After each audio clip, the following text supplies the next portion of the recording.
Probably not, but that should not be a reason. That's an old theory. It's mercantilistic. It's neo-colonialism that you have to maintain your supply routes and your natural resources. But I think there's still a lot of those kind of people around, and they believe, we were told it was about oil and jobs when it first started in 1990, and this is just a continuation of that war. Indeed, this war is a mistake. It was a mistake to go in. It's very costly, and it has a lot of economic ramifications.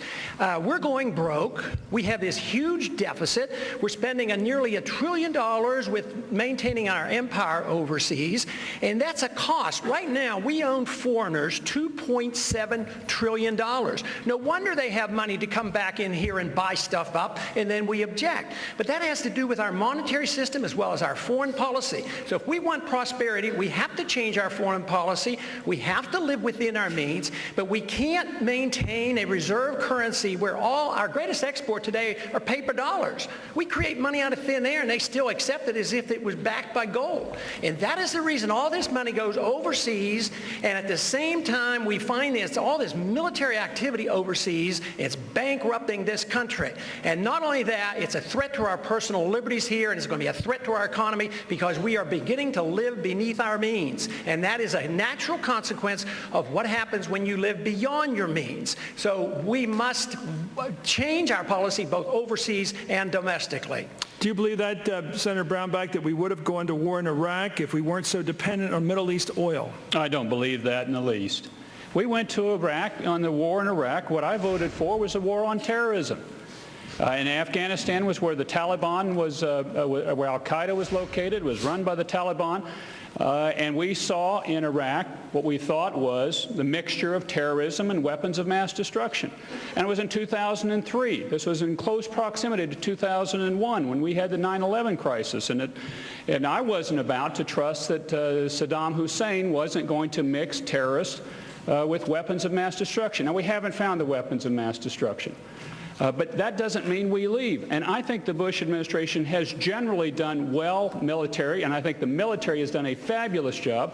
I think we have done poorly on the political side.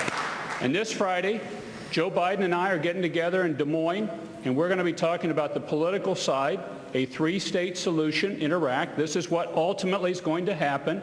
You're going to have a Kurdish North, a Sunni West, a Shia South, within one country, federalism with a weak federal government, the federal government headquartered in Baghdad. Joe and I don't agree on hardly anything, but this is what we need to do to get the political equation. That's what has been poorly done by the Bush administration, starting with General Garner and moving on through the succession. It hasn't been well handled politically. We've got to get a better bipartisan political solution. We can. Senator Thompson, Senator Brownback made the point that we haven't been able to find the WMD. You made a statement a couple of days ago, I believe, that alluded to the fact you believed that there were such weapons in Iraq. Do you believe they were there right before we got in and they were moved out somewhere? What do you believe? No, I didn't say that. I was just stating what was obvious, and that is Saddam had them prior. They used them against his own people, against the Kurds. And of course, he had a nuclear reactor back, I believe it was in '81, when the Israelis bombed that. And the Iraqi study group reported that he had designs on reviving his nuclear program, which he had started once upon a time. So there's no question that he had them in times past, and in my own estimation, there's no question that if left to his own devices, he and his son would still be running that place, attacking their neighbors and murdering their own people, and developing a nuclear capability, especially in looking what Iran is doing as their next-door neighbor and longtime adversary. And the whole place would be nuclearized. Saudi Arabia would probably respond to that. Other Sunni nations would respond to it. And you'd have an entirely nuclearized part of the world that we don't have now. That would be extremely problematic for us from an oil standpoint as well as a global stability standpoint. Thank you, Governor Romney. That raises the question, if you were President of the United States, would you need to go to Congress to get authorization to take military action against Iran's nuclear facilities? You sit down with your attorneys and tell you what you have to do, but obviously the President of the United States has to do what's in the best interest of the United States to protect us against a potential threat.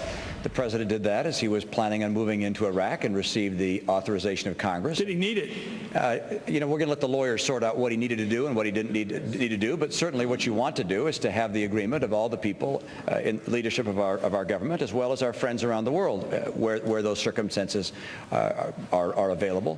But the key thing here is to make sure that we don't have to use military action against Iran. That's what you hope to be able to do, and that's why we're going to put a lot tougher sanctions on Iran, economic sanctions, credit sanctions. We're also going to have to get serious about treating Ahmadinejad like the rogue and the buffoon that he is. And it was outrageous for the United Nations to invite him to come to this country. It was outrageous for Columbia to invite him to speak at their university. This is a person denied the Holocaust, a person who has spoken about genocide, is seeking the means to carry it out, and it is unacceptable to this country to allow that individual to have the control of launching a nuclear weapon. And so we will take the action necessary to keep that from happening. And I think each person on the stage, but certainly in my case, I would make sure we would take the action necessary to keep Iran from having a nuclear weapon. I guess I want to get to the basic constitutional view here of you gentlemen. I want to start with Congressman Hunter. The same question. I'd like to get a number of responses. This couldn't be more important. Do you believe